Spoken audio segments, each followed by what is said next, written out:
L'étrange Noël du petit homme bleu. Une histoire de Guignetto Jones. Les vitrines illuminées de la grande rue reflétaient chacune à leur tour la silhouette d'un petit homme bleu qui, tous les 3 pas, tapait des pieds sur le trottoir. Puis se remettait à marcher, un bras tendu vers l'avant. La neige qui tombait depuis le matin sur la ville l'avait transformé en grand vaisseau fantôme traversé de hauts bancs lumineux et blancs, naviguant depuis peu vers une eau pleine de promesses, à travers un océan de nuit très froide. Mais ce 24 décembre, l'obscurité même était phosphorescente, pleine de tout ce tournoiement de blanc qui partout adoucissait les courbes, épaississait les formes, prolongeait jusqu'au ciel une rue, un chemin. Plus rien ne semblait tout à fait réel, ni tout à fait définitif. Le petit homme s'arrêta de nouveau, tapa consciencieusement ses 2 pieds sur le trottoir, pour se réchauffer un peu, et faire tomber la neige qui se collait en crissant sous les semelles de ses chaussures. Il avait relevé sur sa tête le vaste capuchon de son paletot en bleu fané, un peu trop grand, et enroulé autour autant de fois qu'il avait pu, son écharpe à carreaux verte et grise. Quand il passait sous les réverbères, la buée devant sa bouche faisait comme un ruban d'étoiles. Croisant un groupe d'enfants emmitouflés qui l'assourdirent de « Joyeux Noël !» il les salua sombrement d'un signe de la tête, détournant à peine les yeux de l'extrémité de son bras dressé devant lui. Madame Gagnepain, qui le rencontra, et qui était un peu myope, se dit « Tiens, le petit ventre bleu a attrapé un rhumatisme dans son bras. » Et Monsieur Portejoie, le marchand de journaux, qui fermait son kiosque, chercha vainement ce que l'étrange personnage désignait du doigt avec tant d'insistance. Paul Ventrebleu entra ainsi à pas feutrés dans le parc Rimbaud. Il tenait, précieusement suspendu au bout de son fil, comme une lanterne qui eût éclairé son chemin, une de ces fragiles boules de couleur qu'on accroche au sapin. C'était son cadeau de Noël. Oh, bien sûr, ce n'était pas un très beau cadeau, mais c'était son cadeau.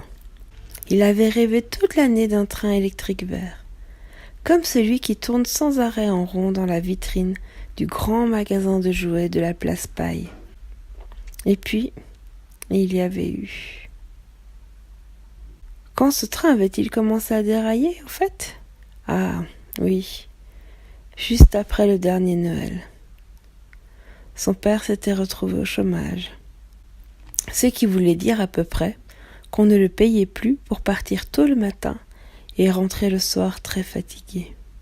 Petit Paul ne comprenait pas comment ce mot « chômage », qui lui rappelait chaume, toit de chaume, et les jolies maisons à la campagne qu'on voyait dans son livre de lecture, pouvait faire tant de mal.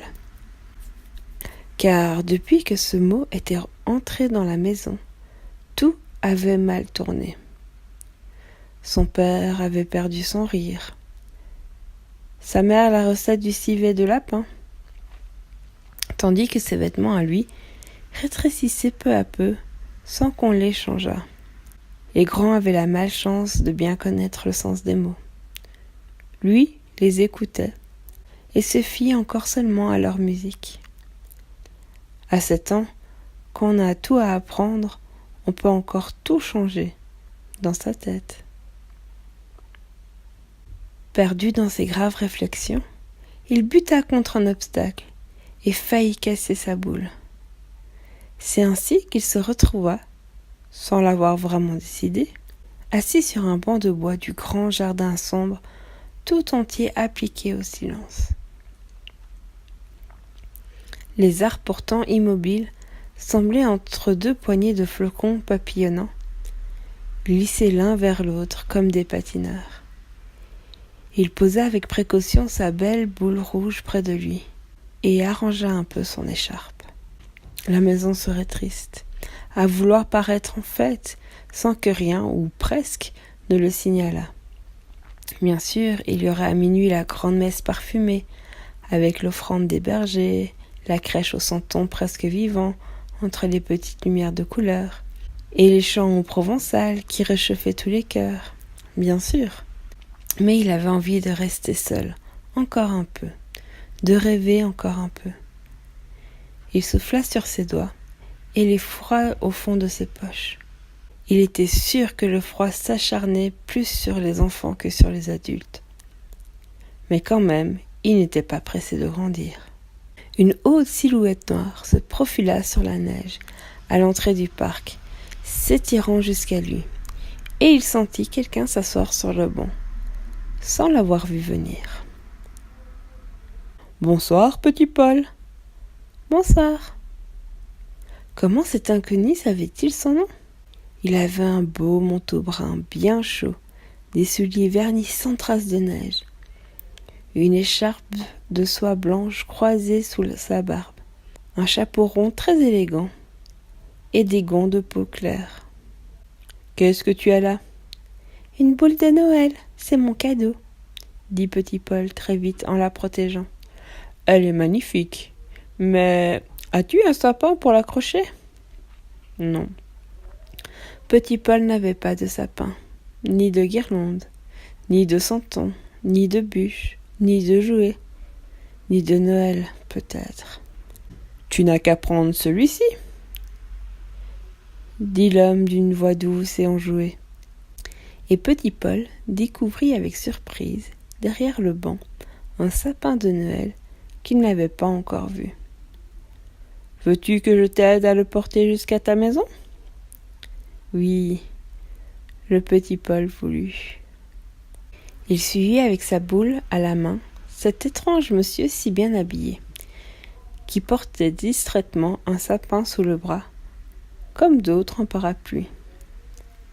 Chemin faisant, l'homme au sapin posa beaucoup de questions au petit Paul, qui répondit du mieux qu'il put, mais qui commença à s'inquiéter de ce que diraient ses parents.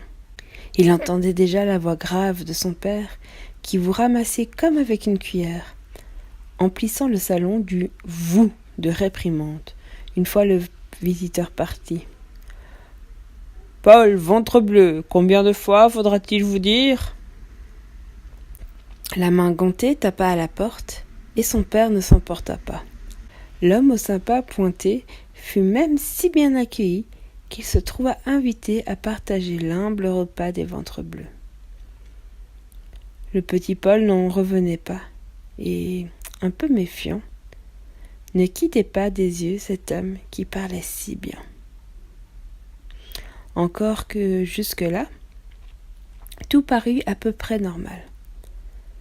Puis soudain, après qu'il eut accroché sa boule au sapin, quelque chose se passa qui fit chavirer d'un seul coup la pièce dans un autre univers.